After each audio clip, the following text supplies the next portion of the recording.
Сәлем достар!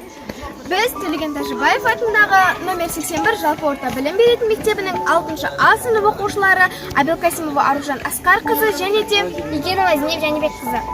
Аружан, есіңде ме? Біз қабілет платформасы тестін тапсырған едік қой. Әрине есімде.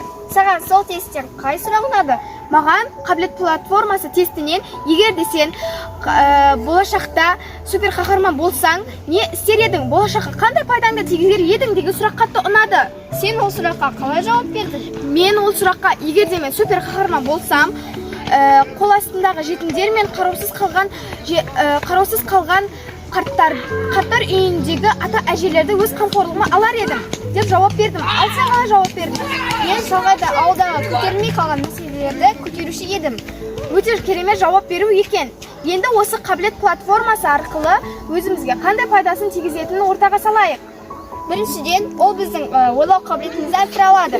Екіншіден, қабілет платформасы логикалық және де психологиялық ойларымызды дарата біледі. Үшіншіден, қабілет платформасы сыни және креативті ойлау қабілетімізді арттыра алады. Жалпы айтқанда, осы қабілет платформасы өзіміздің қабілетімізді, дарындылығымызды арттыра түседі. Және де қабілет платформасы жасөспірімдердің, яғни 10-11 жастағы оқушылардың сыни, креативті, психологиялық, логикалық және шығармашылық ойлау қабілеттерін арттырады және де жетілдіреді. Жалпылама айтқанда, осы қабілет платформасы бізге жақсы әсер қалдырды.